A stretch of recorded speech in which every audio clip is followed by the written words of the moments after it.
పశువుల పోషణదారులకు పశువుల దానా పశుగ్రాస విత్తనాలు పంపిణీ చేసిన ఎంపీపీ సునీత సాయిశంకర్ దుర్గి న్యూస్. పశుపోషణదారులకు పశువుల దానా పశుగ్రాస విత్తన సంచులను ఎంపీఏ ఏచూరి సునీత సాయిశంకర్ చేతుల మీదుగా పంపిణీ చేశారు.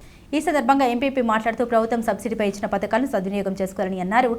శనివారం దుర్గిలోని పశు వైద్యశాల నందు డాక్టర్ దిలీప్ ఆధ్వర్యంలో ఈ కార్యక్రమం జరిగింది. మండలానికి 8 టన్నుల పశువుల దానా 1000 కేజీల పశుగ్రాస విత్తనాలు సరఫరా చేయడం జరిగిందని పశు వైద్యాధికారి డాక్టర్ దిలీప్ తెలిపారు. పాడి రైతులకు 50% సబ్సిడీపై పశువుల దానాలు 75% సబ్సిడీపై పశుగ్రాస విత్తనాలు సరఫరా చేయడం జరిగింది. మొదటి విడతగా 5 గేదెలు కన్నా ఎక్కువగా ఉన్న ఒక్కొక్క రైతుకు 50 కేజీల దానా ఇవ్వడం జరిగిందన్నారు. ఈ కార్యక్రమంలో ప్రత్యేక ఆహ్వానితులుగా ఎంపీపీఎస్ ఏచూరి సునీత సాయిశంకర్, వ్యవసాయ సొసైటీ మాజీ ప్రెసిడెంట్ కటకం Rammohan Rao, BJP party senior నాయకులు వెల్దండి శ్రీనివాసరావు, జనసేన పార్టీ సభ్యులు సూర్య సుబ్బారావు విచ్చేశారు. ఈ కార్యక్రమంలో పాడి పోషణ రైతులు, పశువైద్య సిబ్బంది, ఏఆర్ శ్రీనివాసరావు, విఎల్ఓ గోపాలమిత్ర మరియు బాబు పశుసంవర్ధక సహాయకులు సాయి పాల్గొన్నారు.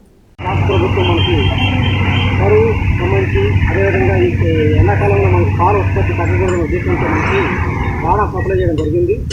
ఆ దానిలో భాగంగానే మనకి ఇవాళ దాణా వచ్చింది. మా మండలానికి మొత్తం 8 టన్నులు 160 బ్యాగులు మాత్రం వచ్చినాయి. మా ప్రస్తుతానికి అయితే మొదటి దశలో రేషన్ కార్డు ఉన్న ప్రతి ఒక్క రైతుకు కూడా ఇవ్వాలనేది ఉద్దేశం ఉంది. అయితే మొదటి దశలో 5 గేదెల కంటే పైబడ్డ రైతులకు మాత్రం ప్రజెంట్ ఇస్తున్నాము.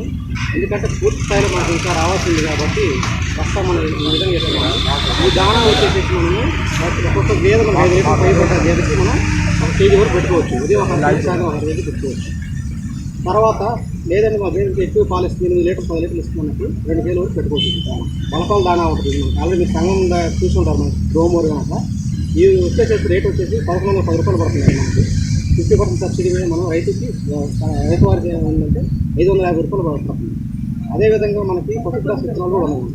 అవి కూడా మనకి మన మండలానికి 1000 కేజీలు వచ్చినవి. 75% సబ్సిడీ మీద ఉంది. 5 కేజీల బ్యాగ్ వచ్చేసి మనకి 400 రూపాయలు పడుతుంది. సబ్సిడీ మీద మనం రైతు వారికి గట్ట 45 రూపాయలు కట్టాలి. ఇది వచ్చేసి ఎకరాకి 20 కేజీల వరకు మనకు అవసరం పడుతుంది. 4 గేదెలను ప్రతి రైతు కూడా పెంచుకున్నట్టయితే మనకి ఈ పచ్చిమేత లేదు అనే మాట్లాడకుండా పశుగ్రాస కొరత మనం అధిగమించవచ్చు. ఈ పచ్చిమేత ఉంటే తర్వాత ఉంటేనే మనకి పాల ఉత్పత్తి అనేది ఉంటుంది కాబట్టి రైతులు దీన్ని ఉపయోగించవచ్చని కోరుతున్నాం. అదేవిధంగా మండలం మొత్తానికి కూడా ఖర్చు వచ్చినాయి కాబట్టి కొంచెం మనకి తగ్గుకోవాల్సిన అవసరం పడుతుంది. ముందైతే 5 గేదెలు పైబడ్డ చేసుకోవచ్చు. తర్వాత మాత్రం మిగతా వాళ్ళు కూడా నెక్స్ట్ గేదెలు వచ్చినప్పుడు కూడా ఇస్తాం.